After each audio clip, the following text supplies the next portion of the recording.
Mbote na bino bisika nyonso bozwami mbote na bino balandi ya EK plus 243 TV ainsi que notre chaîne partenaire au sommet télévision Balamboka na kosenga na bino dès l'entame de notre émission bo liker, bo partager, bo commenter, bo s'abonner massivement sur toutes les chaînes partenaires au wapi bo koyeba na kolanda émission na biso oyo Balamboka topesi bino lisusu mbote na bisika nyonso oyo bozwami nini oyo tokopartage elongo na biso na mokona lelo tokolobela moi petit extrait ya discours ya président de la République démocratique du Congo par rapport ya fête na biso ya le 30 juin peuple congolais nini lisusu oyo wapi tokolobela sujet na biso ya lelo tokoya kolobela pe makambo o etali accord de paix entre la RDC et le Rwanda, ainsi que moi, l'Isolo Ndambu, ya makambo etali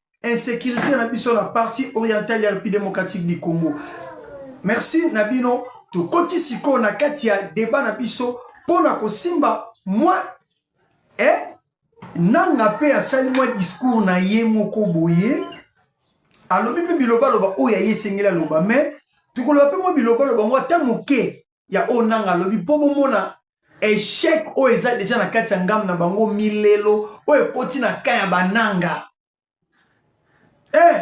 milelo ekoti na kaya na bango voilà Balamboka c'est parti nini o tata mokonzi ekolo awuti koloba na biso na mokona lelo pona makambo etali discours na biso ya le 30 juin par rapport ya accord de paix o tosali na barwandais bandeko ezali na bato ebele na ngambo surtout ya ba congolais ya ba deux fois ba congolais en mauvaise qualité o balobi nini accord minerai sécurité toke kosana ba américain le président de la République vient de brader les richesses de notre pays bamsuba ke plus loin kolobake par rapport ya accord de paix entre la RDC et le Rwanda. La RDC précisément a tenu en échec et le Congo ne va rien bénéficier. Alors, nous par rapport, il y a Malombo Bipatia Mokonze Kolo, Félix Antoine Tshisekedi Tshilombo. Par rapport, il y a accord auto co-signé américain ainsi que accord de paix. Qu'est-ce que le président de la République a outi Koluba? Le président de la République a outi Kozala clair dans le discours il y a le 30 juin. Alors, Bini, le minerai de la République démocratique du Congo ne sera jamais bradé. C'est ça, les paroles du président de la République. Alors, ne sera jamais bradé pour un intérêt obscur. Donc, si je me fais comprendre, le président de la République a y commettre fin na discours où ezali ya maladroite, na discours où ezali ya pencher peuple congolais na mauvaise pensée, mais le président a mettre nyonso au clair pour vous montrer que tous les accords que le président signe, asinaka yango na mulilité, mais asinaka yango nde na pole. Yango pe aleki na pete pour na ko expliquer na biso na eko brade minerai ya mboka te na eko signer bakor o ezali obscurité na eko teka mboka na biso te pour na kaka bokonzi nanga. C'est ça na molai o ezali maloba ya président de la République. Et tout ce comme on a o etalisi défaillance na kaya Corneille Nanga ainsi que les Kabila. Corneille Nanga continue toujours. Il y a côté mais la Kabila pour le leadership. Au bas pour la partie orientale, précisément na Goma, na Bukavu. Nanga outi ko ça l'appelle discours na ye. Kasi nini nanga lobby. Malobo nanga lobby. S'il y a des personnes qui analysent bien, s'il y a des personnes au bas pour suivre bien le lingue politique ya Congo so kokende ba comprendre que guerre wana oya biso ba Rwandais précisément esili. Pourquoi esili? Boyebi bande konanga tant toyoki discours ya Corneille Nanga lobini. Nanga lobi accord de paix. Ototi kosala précisément na ba Rwandais eza un pas. Mais eza ne limité. Parce que eza limité par rapport à quoi? Selon Bango, il faut République démocratique du Congo et ça la paix accord na Bango. Bango bayi M23 ainsi que ba AFC. Mais chose qui sera impossible. Il y a que ça là accord na Bango. Pourquoi? Tout que ne tout droit na bit. Tout que ne tout droit na bit na biso. Pourquoi? Ne siko siko poto kende tout droit et kotinda biso to simba makambo etali eza concerné ya accord de paix parce que le président de la République a tel ici que voire même accord minerai sécurité na ba américain eza partenariat gagnant-gagnant et non la défaite de la République démocratique du Congo. Mais pourquoi Burkina lobby limité? Vous savez bien que l'accord de paix où signé, c'est un accord où est signé le 15 décembre 2024. Nangola, Otomonaki M. Paul Kagame Akima Kipe Ndungiyeri, Oza ministre affaires étrangères rwandais, a Boyaki n'a pas signé. Mais les mêmes accords et les mêmes logiques y a Luanda. Yangonde et Memami les États-Unis d'Amérique. Et Makambo est Nairobi, où est tous les groupes armés. Bayan Kati, Yangonde Yakome Mama précisément. Namboka Oya Kata, Nadoa. Pourquoi ba groupe armé nyon se bakei koza. Mais il y a des fausses analyses qui se fait. Il y a Kolobalaba Namboka ke. C'est le Rwanda qui va gagner. Comment le Rwanda qui va gagner? Peuple congolais. Na keti accord oyo. Boyebi toza na barrage ya Ruzizi 1, Ruzizi 2 et Ruzizi 3. Barrage ya Ruzizi 3 eza moko oyo ba américain ba uti ko débloquer 750 millions pour la construction ya Ruzizi 3. Mais na kati ya Ruzizi 3 wana peuple congolais ou ezali na kati wana eza précisément 30% pour la Rwandais au bon bénéficier na yango toza clair. Ainsi que les Burundi baza le bénéfice na kati ya barrage ya Ruzizi 3 et ainsi nous les Congolais. Ah oui, ainsi que nous les Congolais. Raison pour laquelle plusieurs personnes, dès que vous comprenez bien la co-gestion, la République démocratique du Congo a perdre na katia bakor au menzo carrière. Tiboyo qui connaît nanga koloba na discours ya lelo, rebelle andimi que eza un pas auto sali. Eza un pas auto sali. Mais la moteur ma bende et continue na bangote ba féliciter président de la République le lenga pendant 3 décennies et loko bat bazai ko ko salate yé arrivé na ko mettre en place un peuple congolais. Ah oui. Maintenant tout compte sikoyo na ba dessous des cartes les choses cachées de l'accord de paix entre la RDC et le Rwanda. Balamboka. Nini oe batami na sima. Oe yeko bima. Bwebi ke na kati accord oyo. Toza na 7 points. 7 points oeza na kati accord de paix oyo. Mais na kati ya 7 points wana. Plusieurs points. Batbalobi, la RDC a gagné. Mais il y a quelques points, surtout point moko. Oh, wapi balobi nini? C'est ici que se trouve l'échec de la République démocratique du Congo. Bon like, bon commenter, bon partager. Ah non, ko simba. Ne siko esali makelele. Ne siko bato bake koloba. Natina ya échec na biso. Mais kone nanga yemoka uti kolela. Ya kote lisake. Réellement, baza bâti à plate couture. Pourquoi? Tokota sikoyo na makambo ezali yakobatama. Nini oye lobi? Tolobi boy. Voici maintenant les obligations imposées au Rwanda concernant les FDLR. Il y a l'obligation que le Rwanda doit respecter. Voici les étapes prévues pour les obligations imposées par le Rwanda.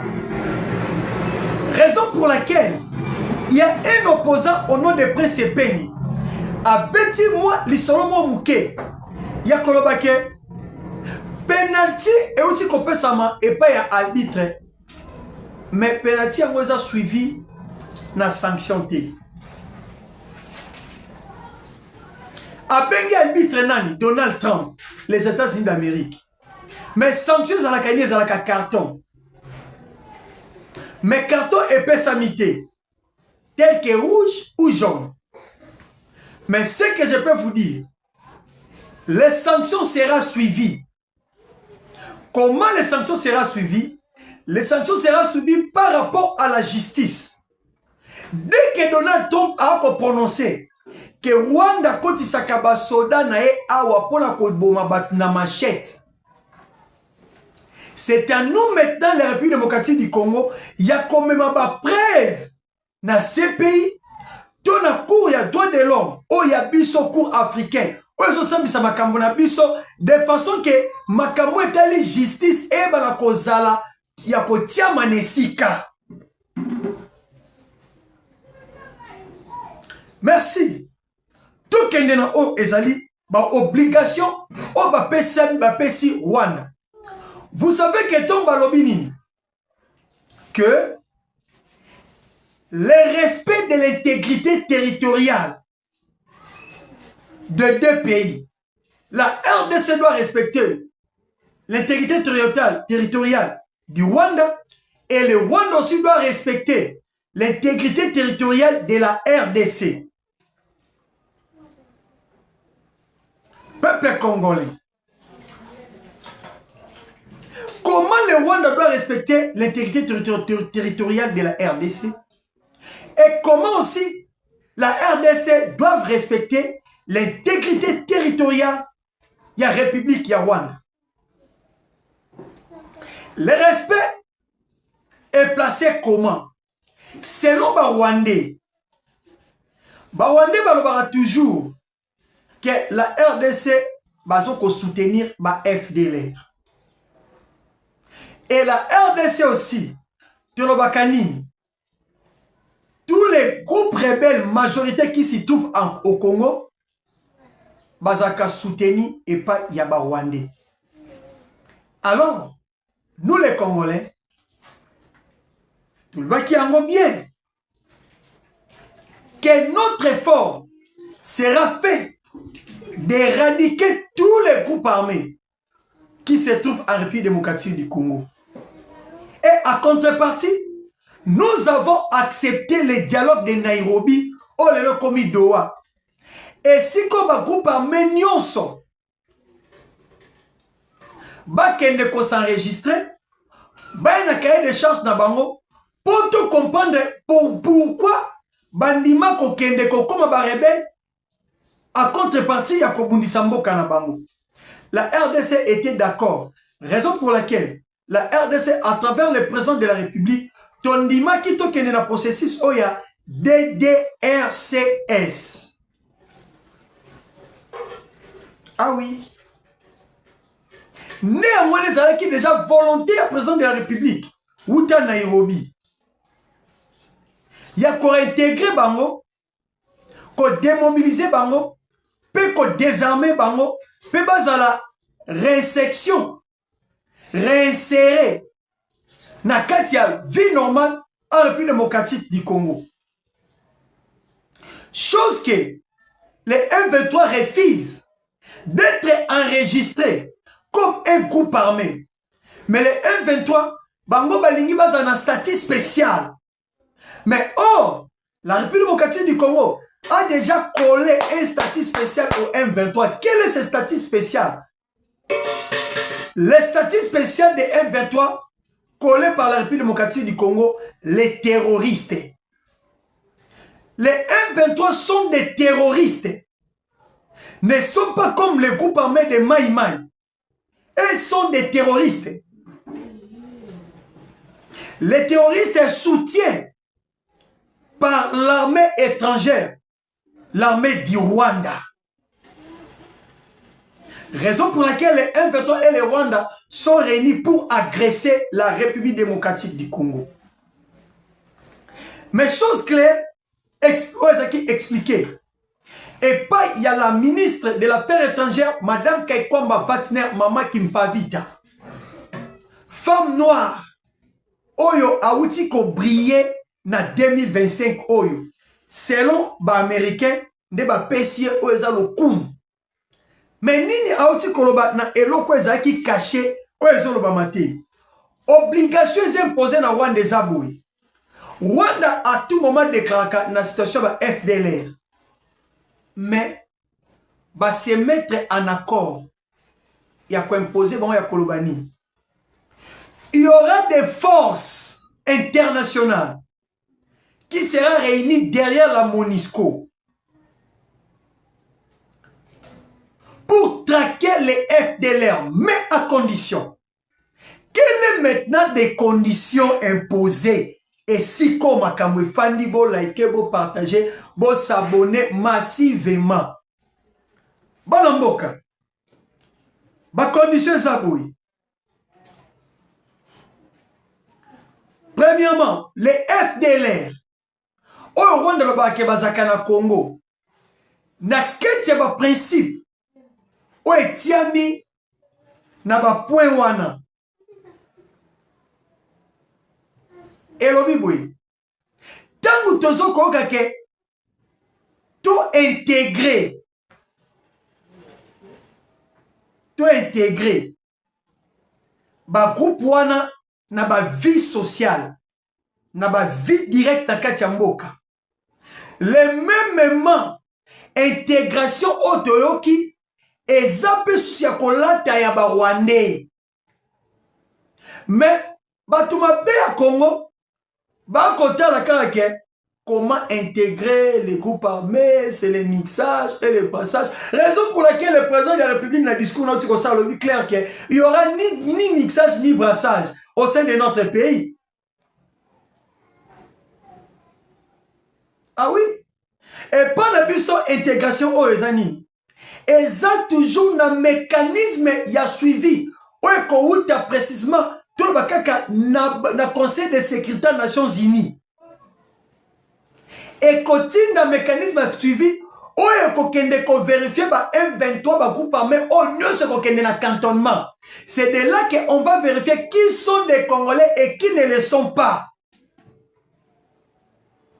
Oh baba Congolais te ba kozongi sa bango na mboka na bango. Oh baba Congolais nde bango na ba ko réintégrer bango na kati ya société et non directement au sein de notre armée. Na kati ya armée, il faut ba poursuivre un cursus normal pour être intégré au sein de notre armée.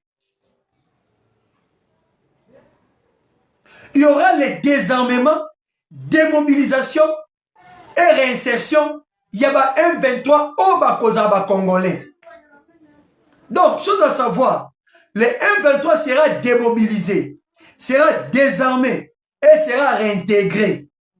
Mais réintégré ensemble avec les mécanismes. Il y a vérification oyo ko vérifier ba M23 mais siko esika nini ba Rwandais ba leli bolanda bana mboka ba Rwandais ba leli nde am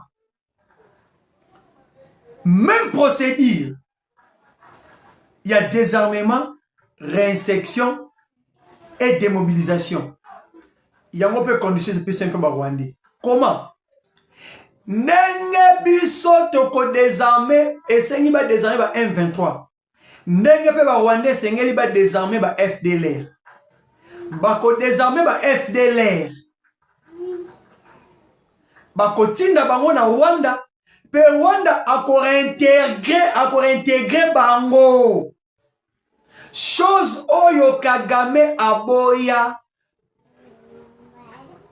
ya kondima ba FDLR bazonga na kati ya Rwanda esiko moni ndungere tangu ba koloba atie mutu na se andimi kaka me elekelie. Ah oui, peuple congolais condition pesa minime na kati accord de paix condition lobi boy tous à score tout droit na bit que le Rwanda doit montrer et sengeli ba Rwandais ba lakisa et si nyonso o bango ba yebi na Congo que ba FDLR bazalaka. Première condition, le Rwanda doit d'abord nous montrer et si nyonso o ba FDLR bazali na Congo parce que yende abeta katoro à tout moment que les FDLR se trouvent au Congo. Les FDLR se trouvent au Congo. Or, les FDLR qui se trouvent au Congo, eza eloko moko ba Rwandais ba kreaka pona koluka moyen ya ko agresser Congo. Eza lolenge moko na simba lisolo ba Interahamwe. Interahamwe ezalaka pe groupe rebelle moko ya kala. O ezalaka déjà détruite. Ainsi que Red Tabara, ezalaka déjà détruite et pas ba Uganda, ba Burundi, ba Moko, ba Kolo rébellion wana. Mais nini yaki kosale manasima. Ba Rwandais lelo, bangonde ba utilizaka auto bengi ba Red Tabara, ya ko sangisa bango na Tiwaneo. Tiwaneo ezalaka ba Interahamwe ya kala. Nde bangola ba ya ko changer kombo ba komaki lelo. Ba Tiwaneo. Les Tiwanero sont des rebelles précisément au plateau de Fizi na Minemo. Bango basangana pona kolobake bazo ko protéger Banyamulenge mais or bazakande na makanisa ko luka ko récupérer espace na kati République démocratique du Congo. Depuis que les Burundais balongwa na kati logique ya ba Red Tabara et tikala na logique ya M. Kagame ya ko soutenir bango pour la combattre la RDC na ba intérêt mesquin na bango bazalaka na yango. Mais si contre le biboui, tous les groupes armés rwandais seront démobilisés, désarmés et réintégrés en République du Rwanda, et non ici au Congo. Et loko babo ya koyebisa na bino. Les États-Unis balobi boy na kati accord de paix. Premièrement, le Rwanda esengeli balakisa biso esika o nyonso ba FDLR bazaka na Congo. Et deuxièmement, ensemble avec la communauté internationale, avec l'Angola, avec les armées de la SADC, les armées de la MONUSCO, toko lancer autobengi sensibilisation. Sensibilisation ne kozala di ya quoi? Ya koyebisa na tous les FDLR na bisiko nyonso bazali babima ba oyo bakobima nde bangwana bakokende pe na dialogue na kati ya Rwanda comme ça Kagame aza obligé ya ko intégrer bango na vie sociale nde ba oyo bakoboya kobima bangwana nde bakozala traqué neutralisé. Des choses yangwana. Quand le président burundais Evariste Ndayishimiye alobaki, s'il y a le problème des FDLR, on peut se mutualiser to réunir ba force na biso pour tout traquer bango ko eza problème pour la moninga na biso. Mais tu qui comprendre que Kagame azane loko muswa lukaka, raison pour laquelle il faut qu'aussi sa Kagame malobagnon soit zakana na munoko. Il y a au moins le président de la République andimi logique ou mais ba ko sensibiliser ba FDLR bisikanyos bazali babima. Mais Kagame vient de tomber dans son propre piège. Pourquoi? Parce que parti où ils ont contrôlé et pas na bango des abisiko ba FDLR bazalaka précisément à retour. Mais bango ne va contrôler amour. Est-ce que bakangi ba FDLR ou pas? Raison pour laquelle tokozonga na ngonga sima toujours dans cette chaîne au sommet télévision pour nous expliquer na bino makambo mususu o wapi etikali. Nde amone zaki dessous des cartes ou ebatamaki na se o bato nyonso baboy koloba que le FDLR sera désarmé, démobilisé et réintégré précisément na kati ya armée rwandaise na gouvernement rwandaise. Bon monika nde bango basenga na biso ba M23 lelo o États-Unis lobby loko ezaka liyandi o etungisaka tango nyonso Rwanda to préférer sikoyo pe bino pe boluka pe na ba FDLR o bazaka na kati ya République démocratique du Congo. Merci na bino bana mboka to continuer na ngonga o ezali koya. Merci, que Dieu vous bénisse.